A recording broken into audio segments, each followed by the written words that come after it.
श्री सच्चिदानंद सद्गुरु साईनाथ महाराज की जय. Chapter 35. Tested and never found wanting. Kaka Mahajani's friend and master. Bandra insomnia case. Bala Patel Nevaskar. This chapter also continues with the subject of the importance and effectiveness of the Udi. It also gives two cases in which Baba was tested and not found wanting. These cases will be taken up first. Preliminary. In spiritual matters on endeavors, sectarianism is the greatest bar to our progress. Those who believe that God is without form are heard saying that to believe that God is with a form is an illusion and that the saints are only human beings. Then why should they bow down their heads before them and offer dakshina? Persons belonging to the other sex will also raise objections and say, why should they bow and offer allegiance to other saints, leaving their own gurus? Similar objections regarding Sai Baba were heard before and even now. Some said that when they went to Shirdi, Baba asked for dakshina from them. Is it good that saints should collect money in this fashion? If they do so, where is their sainthood? But there are many instances where men went to Shirdi to scoff but remained there to pray. Two such instances are given below. Kaka Mahajani's friend. A friend of Kaka Mahajani was a worshipper of Nirgun, God without form, and was averse to idolatry. Out of curiosity, he agreed to go to Shirdi with Kaka Mahajani on two conditions, that is, that he would neither bow down to Baba nor pay him any dakshina. Kaka agreed to these conditions and they both left Mumbai on a Saturday night and reached Shirdi the next morning. As soon as they put their feet on the steps of the masjid, Baba, looking at the friend from a little distance, addressed him in sweet words as follows. Oh, welcome, sir. The tone in which he uttered these words was very peculiar one. It exactly resembled the tone of the friend's father. It reminded him of his departed father and sent a thrill through his body. What an enchanting power the tone had. Being surprised, the friend said, this is no doubt the voice of my father. Then he at once went up, forgetting his resolution, placed his head upon Baba's feet. Then Baba asked for dakshina twice, once in the morning and again at noon, at the time of their taking leave, but he asked it from Kaka and not from the friend. The latter whispered to Kaka, Baba asked for dakshina from you twice. I am with you, and why does he ignore me? You ask Baba yourself, was Kaka's reply. Baba asked Kaka what his friend was whispering. Then the friend asked Baba himself whether he should pay any dakshina. Baba replied, you had no mind to pay, so you were not asked. But if you want to pay now, you may. Then the friend paid rupees 17 as dakshina, the same amount that Kaka paid. Baba then addressed him with a few words of advice. You destroy the Theli's wall between us so that we can see and meet each other face to face. Then Baba allowed them to leave. Though the weather was cloudy and rough, Baba assured them of their safe journey and both of them reached Mumbai safely. When he reached home and opened the door and windows of his house, he found two sparrows dead on the ground and one just flying out through a window. He thought that if he had left the windows open, two sparrows would have been saved, but thought again that they had met their lot and that Baba had sent him back soon just to save the third sparrow. Kaka Mahajani's master. Kaka was a manager in the firm of Takkar Dharmase Jitabai, a solicitor of Mumbai. Both the master and the manager were on intimate terms. Mr. Thakkar knew that Kaka would often go to Shirdi, stay there for some days, and return when Baba permitted him. Out of curiosity, Mr. Thakkar decided to go to Shirdi with Kaka during Shimka holidays. As Kaka's return was uncertain, he took another man with him for his company. The three started together, and Kaka bought 2 seers of raisins, dried grapes with seed, on the way for presentation to Baba. They reached Shirdi in due time and went to Masjid for darshan. Baba Saheb Tarkan was also there, and Mr. Thakkar asked him why he came there. For darshan, Tarkan replied. Mr. Thakkar asked if miracles took place there. Tarkan replied that to see miracle was not the concern. The earnest intentions of the Bhaktas were satisfied here. Then Kaka prostrated himself before Baba and offered the raisins to him. Baba ordered them to distribute it. Mr. Thakkar also got a few of them. He did not want to have the raisins, as he was advised by his doctor not to eat them without washing and cleaning them. So he was in a fix. He did not want to eat them, nor could he reject them. To keep up formalities, he put them into his mouth, but did not know what to do with the seeds. He could not spit them out on the floor of the masjid, so he pocketed them against his wish. He then said in his mind that if Baba was a saint, how could he be ignorant of his dislike for the raisins, and how could he force them on him? When this thought arose in his mind, Baba again gave him some more raisins. He could not eat them but held them in his hand. Then Baba asked him to eat them up. He obeyed and found to his surprise that they were all seedless. He wanted to see miracles, and here was one. He knew that Baba read his thought and, as per his wish, converted raisins with seeds into seedless. What a wonderful power!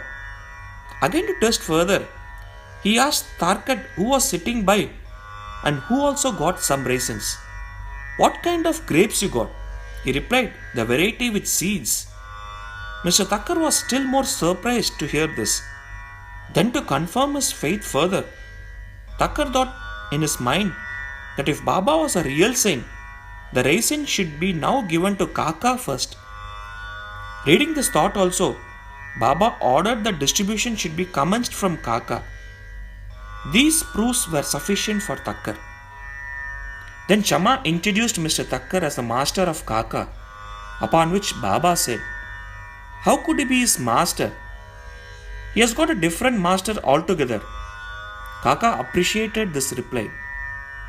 After forgetting his resolve, Thakkar saluted Baba and returned to the Wada. After the noon aarti was over, they all went to the masjid for taking Baba's leave for their departure. Shama spoke for them. Baba then spoke as follows. There was a fickle-minded gentleman. He had health and wealth and was free from both physical and mental afflictions. But he took on needless anxieties and burdens and wandered hither and thither, thus losing his peace of mind. Sometimes he dropped the burdens and at other times carried them again. His mind knew no steadiness.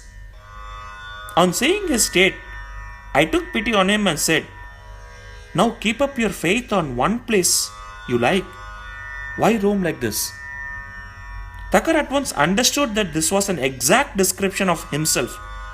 He wished that Kaka should also return with him, but no one expected that Kaka would be allowed to leave Shirdi so soon. Baba read his thought also and permitted Kaka to return with his master. Then Baba asked Kaka for rupees 50 as dakshina and received it. He said, "If I take 1 rupee as dakshina from anybody, I have to give 10-fold to him. I never take anything gratis. I never ask anyone indiscriminately. I only ask and take from him whom the fakir points out. If anyone is indebted formally to the fakir, dakshina is received from him. The donor gives, that is, sows his seeds, only to reap a rich harvest in the future. Wealth should be the means to work out dharma. If it is used for personal enjoyment, it is wasted. Unless you have given it before, you do not give it now. So, the best way to receive is to give. The giving of dakshina advances vairagya, that is non-attachment, and thereby bhakti and dhyan. Give and receive tenfold. On hearing these words, Mr. Thakkar himself gave rupees 15 in Baba's hand, forgetting his earlier resolve not to do so. He thought that it was good that he came to Shirdi, as all his doubts were solved and he learned so much. Baba's skill in handling such case was unique. Though he conducted all that, he was totally non-attached to them. Whether anybody saluted him or not, or whether anybody gave him dakshina or not, all was same to him. He felt no pleasure if he was worshipped, and felt no pain if he was disregarded. He has transcended the pairs of opposites, that is, pleasure and pain. Insomnia case. A Kayastha Prabhu gentleman of Bandra suffered from insomnia for long. As soon as he lay down for sleep, his departed father appeared to him in his dream, abused and scolded him severely. This disturbed his sleep and made him restless the whole night. Every night this went on, and the man did not know what to do. One day, he consulted a devotee of Baba in this respect. He recommended the Udi as the only infallible remedy he knew. He gave him some of the Udi and asked him to apply a little on his forehead before going to bed and keep the Udi packet under his pillow. He tried this remedy and found to his great surprise and joy that he had a sound sleep and there was no disturbance of any kind. He continued this remedy and always remembered Sai. Then he got a picture of Sai Baba, which he hung on the wall near his pillow and started worshipping it daily, and on Thursdays offered garland Naivedya. Then he got well and forgot his trouble altogether. Balaji Patil Nevaskar. This man was a great devotee of Baba. He rendered excellent and selfless service. Every day, he swept and kept clean all the passages and streets in Shirdi through which Baba passed in his daily routine. After him, this work was done equally well by another devotee, Radha Krishnamai, and after her by Abdullah. When Balaji reaped his corn every year, he brought the whole quantity and presented it to Baba. He returned with what Baba gave him back and maintained himself and his family with it. This course was followed by him for many years and after him by his son also. Power and efficacy of Udi. Once it happened that on Balaji's death anniversary, a certain number of guests were invited and the dinner was prepared for them. But at dinner time, it was found that thrice the number of people invited turned up. Mrs. Nevaskar was in a fix. She thought that the food would not suffice for the people assembled, and if it fell short, the honor of the family would be at stake. Her mother-in-law comforted her by saying, "Don't be afraid. It is not ours, but Sai's food. Cover every vessel with cloth, putting some udi in it, and serve from the same without opening it. Sai will save us from ignominy."